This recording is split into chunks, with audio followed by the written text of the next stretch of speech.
Dealing with student accommodation and dealing with universities and learning institutions is actually a much more personalised experience than developing a commercial residential development. The key, I think, to getting the tender for the project was actually to understand the needs of the population and what we were looking for. It's a very specific population, student population. Not only are students quite a discerning audience these days, they're very price conscious.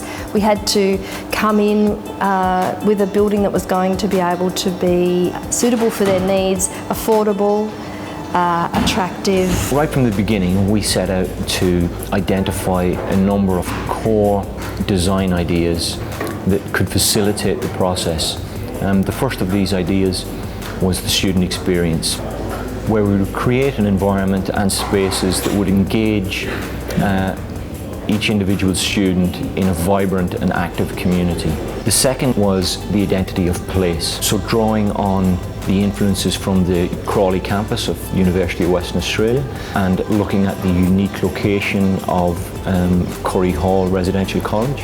The third was the collegiate environment, so drawing from the community feeling within the university and identifying a socially active ground plane. The sense of connectedness between the buildings was important, and one of the really significant parts of Curry Hall was the original quad, which I've always referred to it as the heart of Curry Hall because it was in the middle of all of the buildings. And Hassell were wonderful around that. They obviously understood the importance of that quad. We wanted to create unique courtyard spaces that had a variety and a flexibility in terms of use.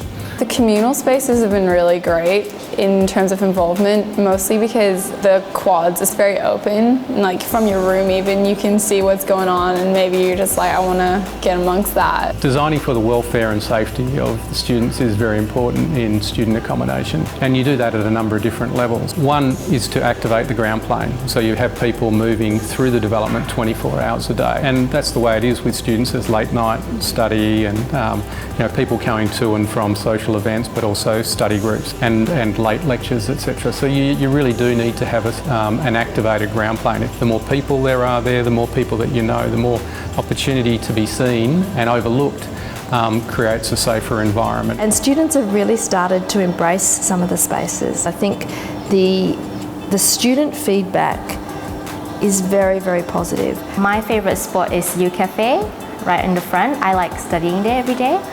It's nice because it's sort of open air, you get fresh air and all that, and you also get people passing by, so they stop by and say hi to you, but at the same time you can do your work. My favourite spot would be the level 6 balcony in L House because it has really nice views of the UWA campus as well as all of University Hall, and it's got a nice barbecue out there. My impression was always that Hassell were very consultative. I think it was a very positive process as far as I know. And we've actually ended up with something pretty fantastic.